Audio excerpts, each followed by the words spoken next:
Hi everyone. One hot topic that I get questions about all the time in Diablo 4 is how it's going to be balanced between solo and group play.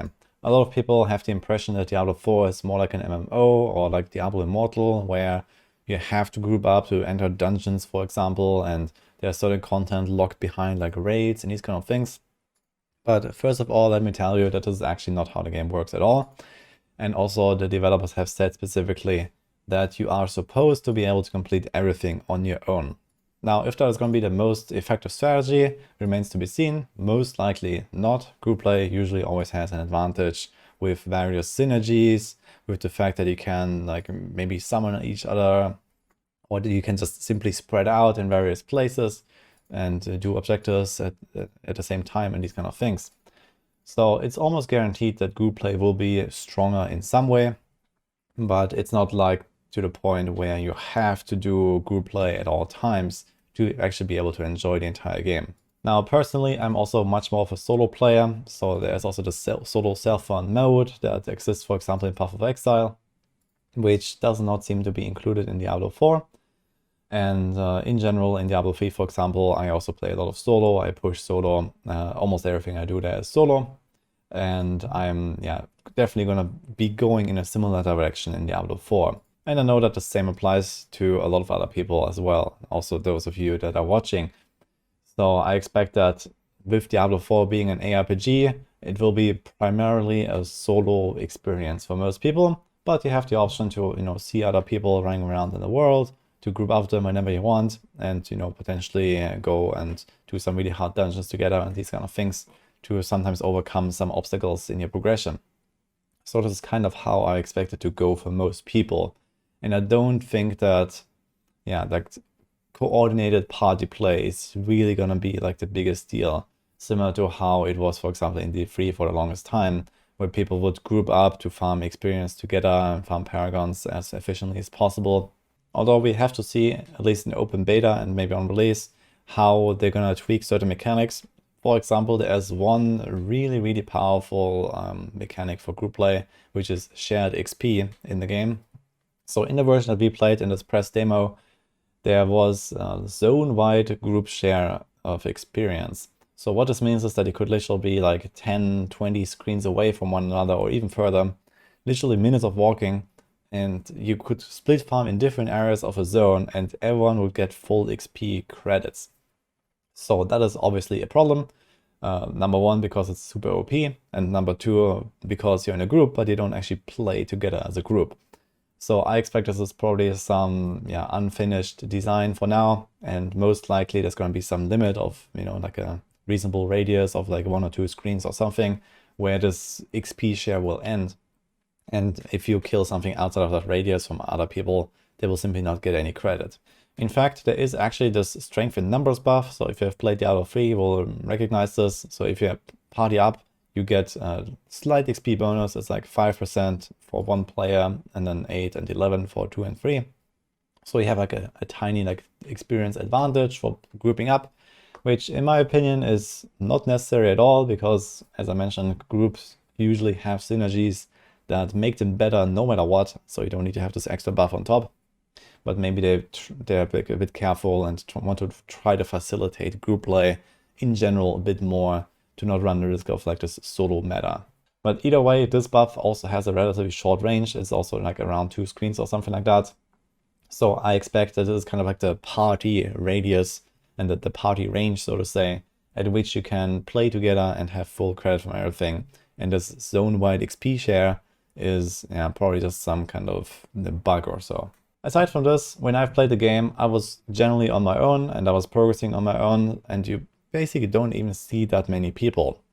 I've already talked about this in some of my other videos with the developer interviews, for example. So they want you to have these kind of like social hubs or social places sometimes. So for example, towns. So this is where you don't fight any enemies, but you see a lot of people running around. So the game feels, alive. There's a world, you see people. That's actually pretty neat. And then you have other like zone events, for example, there's world bosses. So some these kind of like bigger events that are a bit more interesting that you go to and that are kind of intended to be played with multiple people. So for example, in world bosses, I think there can be up to 8 people or so. And same with zone events. So you can see more people there, and you're gonna get like phased in an instance with more people there. But when you're just like out in the world, running around, you don't really meet others. Here and there, you might find like a local event and you go there and there's someone already doing it. But for the most part, yeah, the world is relatively desolate. So this is kind of the feeling that they're trying to catch. You're on your own and you're fighting on your own. So let's talk about loot and how does it work. So in Diablo 4, we have a system that is relatively close to Diablo 3. There is smart loot, so this means you find items mostly tailored towards your class. You don't find like necromancer loot as a barbarian, etc. Although there are ways to do that, even on purpose. And you also have personal loot. So every item that you see on the ground is your own, and other people can't see it, they can't pick it. So there's no interference, basically. Even for materials that you gather, for example, herbs and ores, you just have your own instance, basically. You click on the herb and it's your own, and other people can also go and click it for their own material gathering, so you don't really steal from each other or so. So it's a very like frictionless system, in my opinion, and probably quite expected with modern games. Then there's also trading in the game. I did make a video specifically on that topic already. You can go check it out.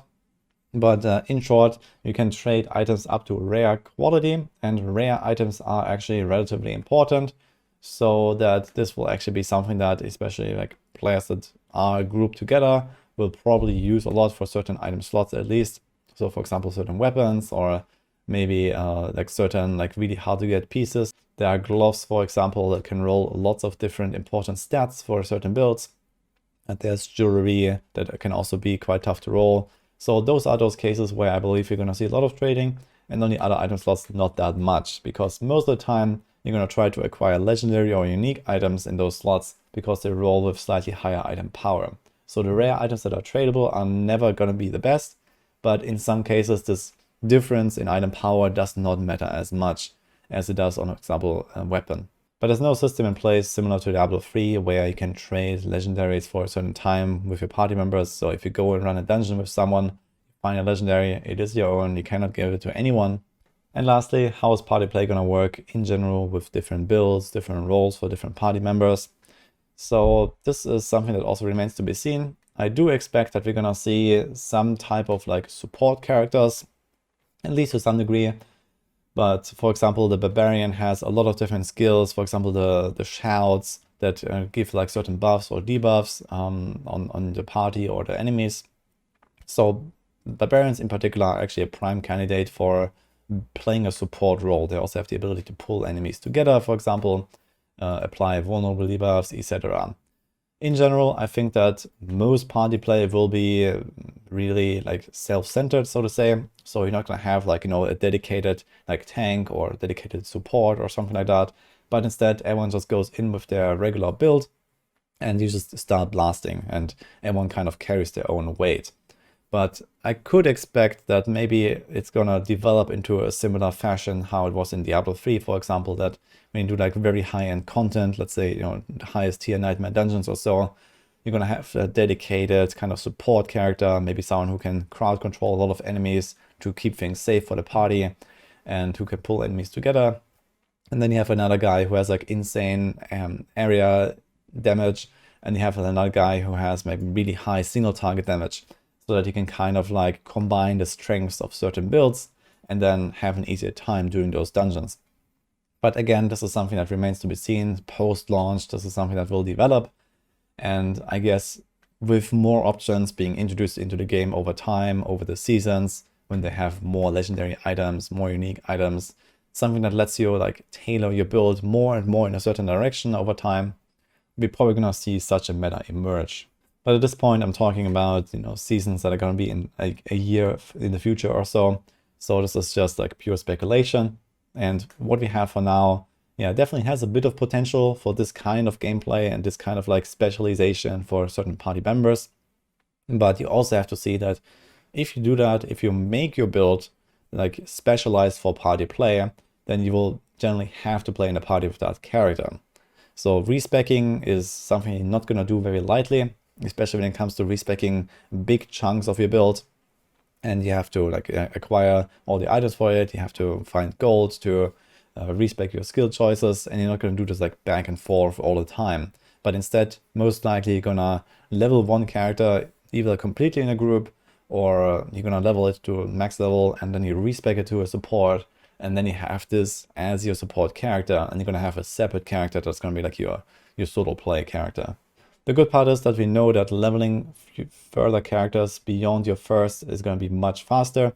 So there is, first of all, the renown system that you're gonna like max out once. So you do this with your first character in a season or so, and then you have all the stuff already unlocked, and then on your next character can go straight to grinding the most efficient, like leveling places, dungeons, whatever you want, without having to worry about anything.